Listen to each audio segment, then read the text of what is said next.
बिस्मिल्लाहिर्रहमानिर्रहीम, अस्सलाम वालेकुम। मैं हूं अली उसनन। आज असम्बली के इजलास में गर्मा गर्मी रही, काफ़ी बहस मुबासा रहा।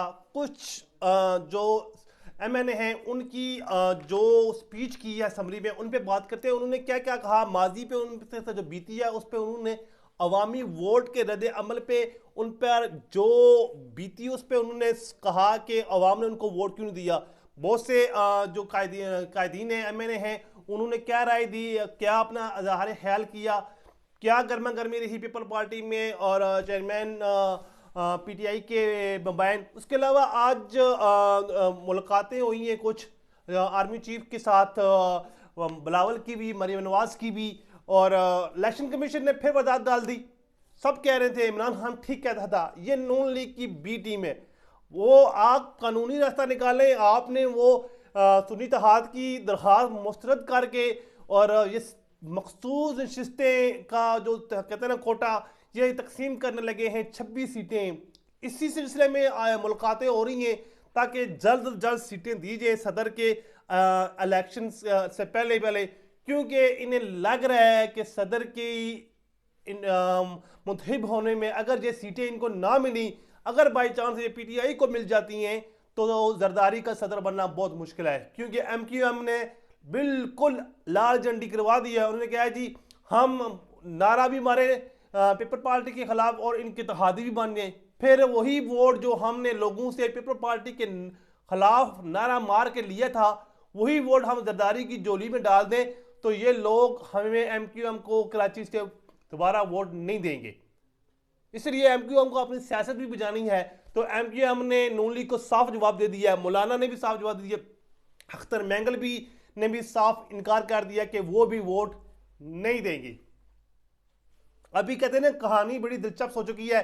अगर ये सीटें इनको मखसूस नशिस्तें नहीं मिलती तो जरदारी को सदारतशिप से जाना पड़ेगा, उनको सदारतशिप की सीट नहीं मिल सकती। अगर ये 26 सीटें PTI को मिल जाती हैं, PTI की इस वक्त जो सीटें हैं वो 118 हो जाएंगी MQM की मिला के, फिर इनका जो कोटा है सेनेट का और ये मिला के जो है वो 15 वोट ज़्यादा हो जाएंगे PTI के। अभी सिर्फ इशू यही है, जो मखसूस नशिस्तें को जल्द जल्द कहते हैं ना कि इलेक्शन कमीशन भी जल्दी कर रहा है, किसी ना किसी तरीके से जल्दी जल्दी इनको वोट दीजिए। बेशक ये सुप्रीम कोर्ट में बात में करते रहे, अभी उन्होंने इसको डिले किया है। ये इलेक्शन से एक दिन पहले इनको सीटें देंगे मखसूस नशिस्तें, नून लीग और पीपल पार्टी को सारी बदर बांट करके ये फिल फॉर इलेक्शन करवाएंगे, उन लोगों से वोट डलवा लेंगे। अगर बाई चांस इसमें कोई मसला आ जाता है, सीटें रिटर्न हो जाती हैं, PTI को मिल जाती हैं, फिर भी नहीं इनको कहते हैं ना कि जरदारी सौदे से नहीं उतरेगा, क्योंकि वो आईनी तौर पे मुंतखब हो चुका है। जब बंदा आईनी तौर पे मुंतखब हो जाता है उसे उतारना ज़रा मुश्किल हो जाता है। आगे सेनेट का इलेक्शन है, उसमें भी ये 2 सीटें एक्स्ट्रा आएंगी सेनेट की।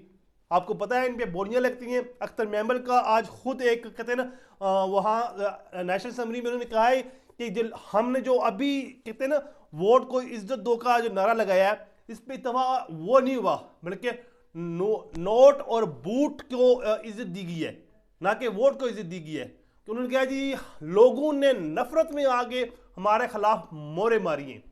क्यों अख्तर मैंगल को भी लाल झंडी दिखा दी गई है, क्योंकि जो बलोचिस्तान में करप्शन स्मगलिंग होती थी ये मैंगल खानदान करता था। इससे पहले मैंने एक वीलॉग बनाया था, बलोचिस्तान में जितना भी तेल और जितना भी माल स्मगलिंग होता है ये मैंगल खानदान करता था।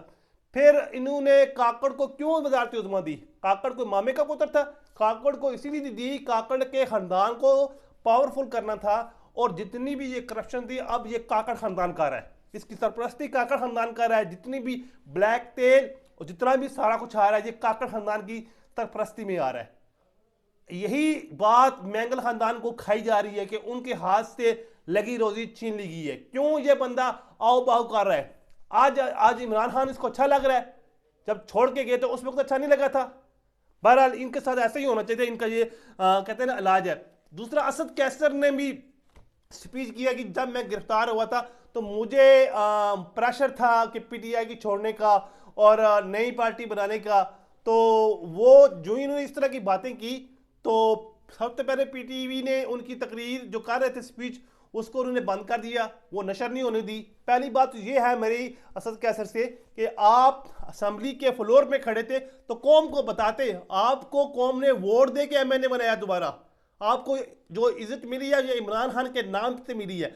आप कौम को बताएं वो कौन से शख्स थे, वो कौन सी ताकतें थी जो आपको मिली और आपको प्रेशराइज करती रही, पीटीआई छोड़ने का कहती रही और नई पार्टी बनाने का कहती रही।